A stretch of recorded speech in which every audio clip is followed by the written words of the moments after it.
Assalamualaikum warahmatullahi wabarakatuh. Salam sejahtera untuk kita semua.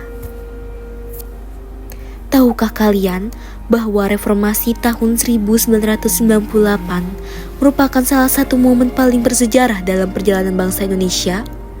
Saat itu, suara rakyat menggema di seluruh penjuru negeri. Mahasiswa, masyarakat sipil, dan berbagai elemen bangsa bersatu menyuarakan satu harapan besar.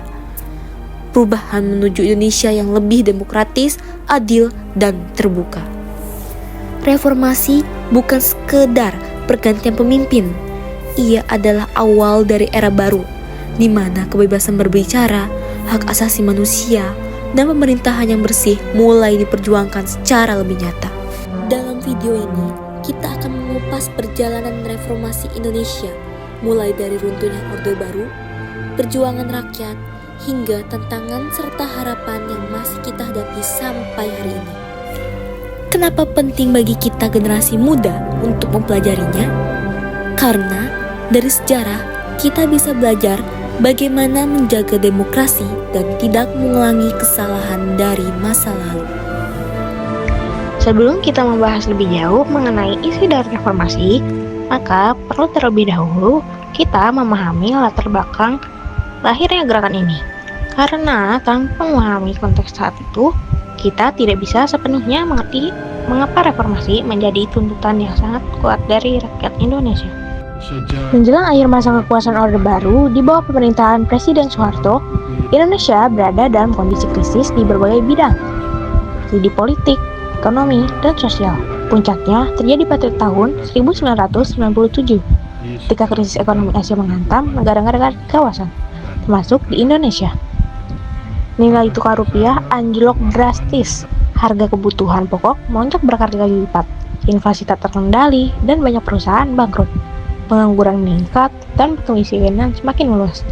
Di saat rakyat menderita, pemerintah dinilai lambat dan tidak efektif dalam merespon krisis. Lagi, sistem pemerintahan saat itu dipenuhi oleh KKN, yakni korupsi, kolusi, dan nepotisme. Kekuasaan cenderung dipusatkan di satu tangan, yaitu presiden dan lingkaran terdekatnya. Banyak kebijakan hanya menguntungkan elit tertentu, sementara rakyat kecil dibiarkan kesulitan. Tak hanya ekonomi, kebebasan sipil pun ditekan. Media dikontrol, suara-suara krisis terhadap pemerintah dibungkam, dan kebebasan berpendapat sangat terbatas. Demokrasi hanya menjadi formalitas, bukan kenyataan. Situasi ini memicu kemarahan rakyat. Mahasiswa, aktivis, dan masyarakat sipil mulai turun ke jalan. Mereka menuntut perubahan. Mereka menginginkan pemerintahan yang bersih, adil, dan berpihak pada rakyat.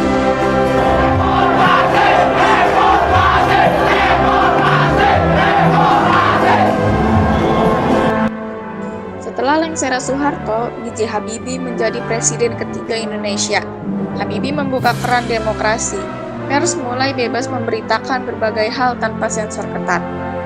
Pemilu 1999 menjadi pemilu paling demokratis setelah puluhan tahun dan menghasilkan banyak partai politik baru. Selain itu, Undang-Undang Dasar 1945 diamandemen hingga 4 kali, membatasi kekuasaan presiden dan memperkuat lembaga legislatif dan yudikatif. Lembaga-lembaga penting seperti Komisi Pemberantasan Korupsi atau KPK dan Mahkamah Konstitusi dibentuk untuk memperkuat hukum di Indonesia. Sejak reformasi Indonesia mengalami beberapa kali pergantian presiden melalui pemilu yang demokratis, Abdurrahman Wahid, Megawati, Susilo Bambang Yudhoyono, hingga Joko Widodo. Abdurrahman Wahid dihadapkan pada konflik sosial dan upaya untuk membangun demokrasi yang masih rapuh. Megawati Soekarno Putri sebagai presiden perempuan pertama Indonesia memimpin di masa pemulihan ekonomi pasca krisis, namun juga harus menghadapi konflik separatis di Aceh dan Papua.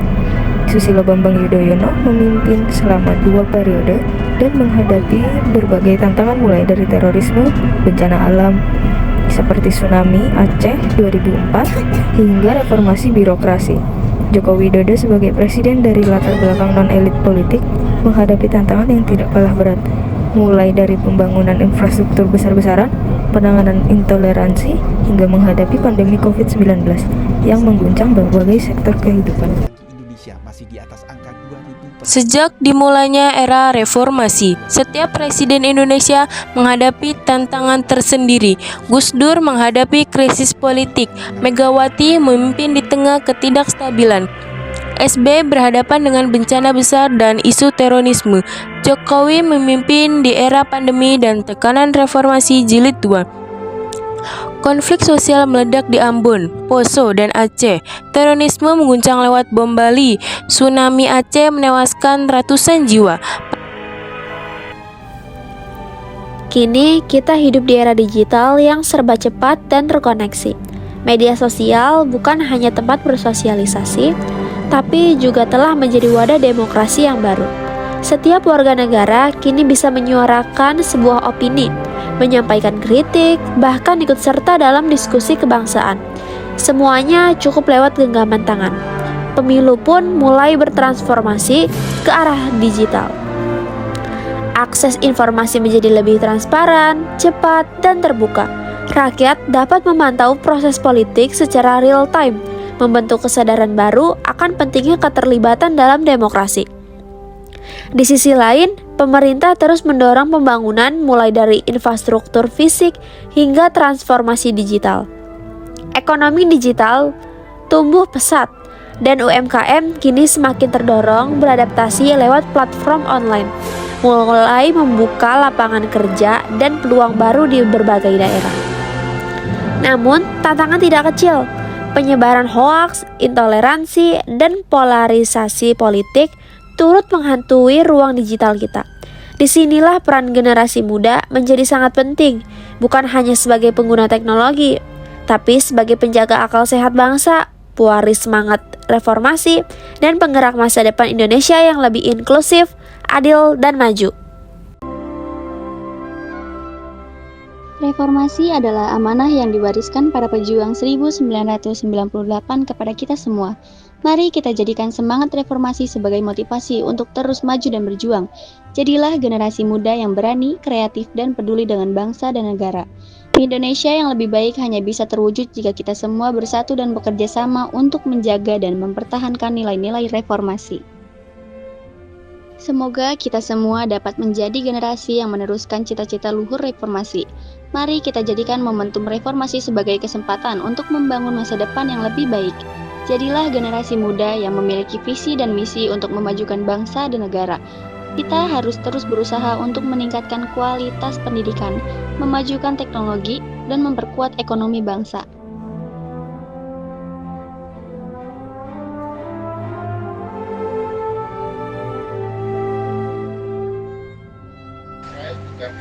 Demikianlah perjalanan panjang reformasi Indonesia yang telah membawa perubahan besar dalam sejarah bangsa kita. Dari protes mahasiswa hingga perubahan politik dan ekonomi, reformasi telah membentuk Indonesia menjadi negara yang lebih demokratis dan terbuka. Semoga kita dapat mengambil pelajaran dari sejarah ini dan menjadi bagian dari kemajuan bangsa kita. Terima kasih sudah menyimak perjalanan sejarah ini. Mari kita terus belajar dari masa lalu dan membangun masa depan yang lebih baik untuk Indonesia.